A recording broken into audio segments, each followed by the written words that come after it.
Hello, my name is Jamin Flores. This is my community service project, my ED course for spring of 2019.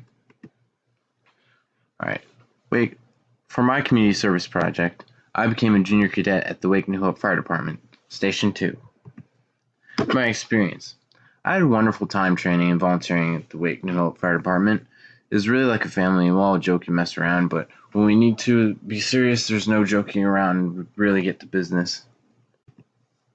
Things I did with the fire department. One of the first things I was trained on was using the mask and air pack, as you can see on the picture on the right. And I also memorized SCBA, which stands for self-contained breathing apparatus. You really need to learn all the parts of the air pack and everything so you understand how to use them, and in case of emergency you know how to set it up, take it off, stuff like that, what everything does. So I learned parts of the air pack, like ranging from the high pressure regulator to high pressure hose to low pressure regulator, the purge valve, heads up display. There's more and more. Alright, some more things I did with the fire department. After a couple weeks I got my own bunker gear. So this photo on the right was taken at when I was learning how to sound a roof for beams to make sure that it was safe. It was also how I learned how to cut a roof properly with a chainsaw. It's also the first time I used a chainsaw, so that was fun. Another thing interesting to mention is like the bunker gear is really cool. It's multi-layered so that the outside's fire resistant. I think it's up to like 800 degrees, something like that. And then there's also like an inner layer that's liquid resistant. So if you get any liquids or anything on you, you're protected from that too. Alright, some more training I did. Once I had my bunker gear, and so did another recently joined cadet. We were both shown again how to dress and get ready. So obviously it's important to like be able to get ready fast if you're responding on a call. Then we went for a jog with 80 plus pounds of gear, which is basically the air pack and everything on. And we were taught how to control our breathing, because bottles only last like 20-ish minutes, and you need to control your breathing so you don't run out of air, because that's kind of bad. So we learned how to control our breathing. We also ran up and down stairs until the air ran out and the mask stuck to our faces.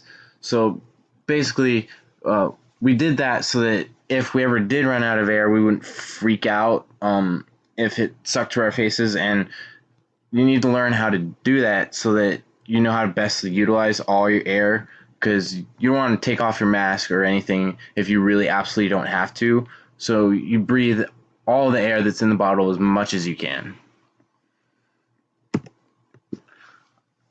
Part of the training for the fire department was also a worst case scenario. So what we have for that is shipping containers built to have only enough room to crawl through, wires, ropes, and other obstacles that you have to crawl through in complete darkness. You have to crawl through a tiny space, sound for holes, or an unstable floor that might collapse. Sometimes they do and you fall a floor. And this is all with like the 80 plus pounds of gear, and it gets really hot crawling through because there's a shipping container. It's not like there's air conditioning.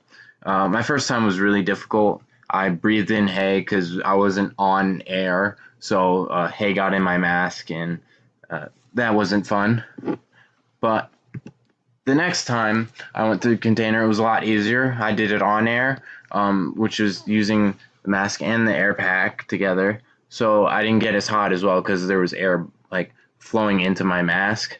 So it kind of kept me cool as well. And I actually finished and had 15 minutes of air left in my pack, which is really good because the bottle only lasts like 20-ish minutes depending on your breathing. So I was not only able to crawl through all the obstacles in total darkness and maintain my breathing, but I did it like really well.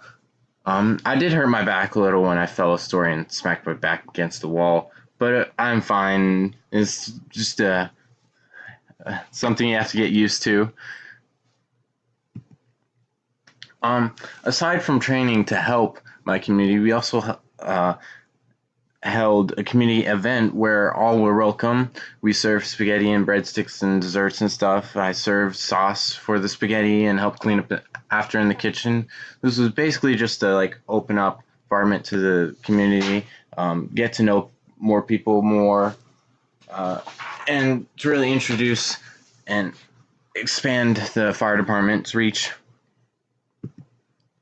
All right, this is my community service task log. This page here has 18 hours, and then the next page has 8 hours. So that's 26 hours, which is an hour over the 25. And I actually have more hours. I just stopped recording after 25, really, even though I recorded 26. Going forward, I'm going to continue as a junior cadet at the New Hope Fire Department. I'm excited to get cleared on all the vehicles and be able to respond to calls with other firefighters, even though it may be dangerous. I want to serve my community and save lives one day, and that day may be soon. Reflection.